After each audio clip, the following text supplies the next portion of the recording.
back to the Morning Breadcast. I am Mark Krissick, your host with Digging for End Time Truths, and we are here covering this week last day's lessons. It's a follow-up to last week's teachings where we talked about the seen and the unseen world. So we're talking about this unseen world and this fight that we are in, whether you like it or not, you're in it, and even by default. If you don't, you just lose by default, right? But we've covered quite a few subjects so far. We've covered the devices. We've covered tools that you need. We covered weapons. Today we're going to cover clothing, stuff that you wear for this battle, right?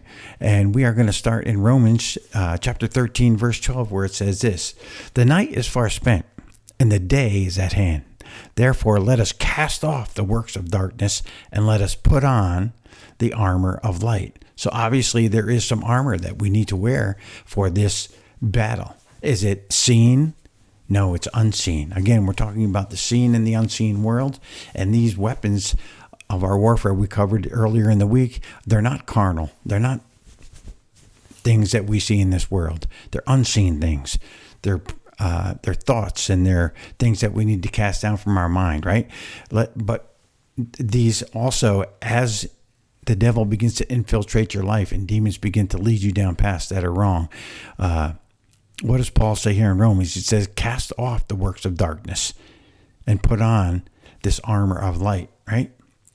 So what is this armor of light? Well, let's look in Ephesians chapter 6 and verse 11, where it says this: "Put on the whole armor of God, that you may be able to stand against the wiles of the devil."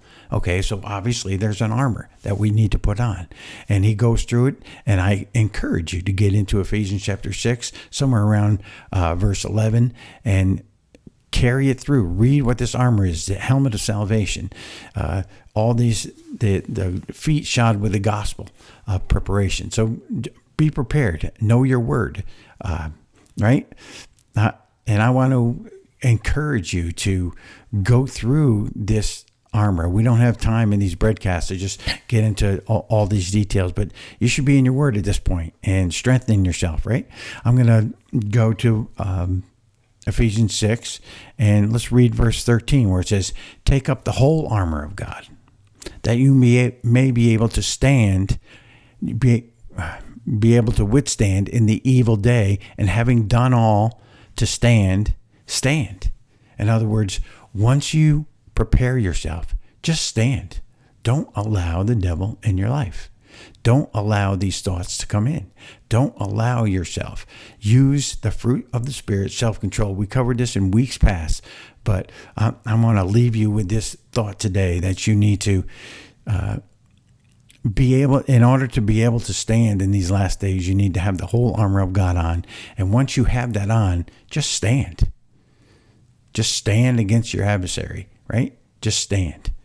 So I'm going to leave you with that. Put on your armor and stand. And I'll see you again next time on the Morning Breadcast.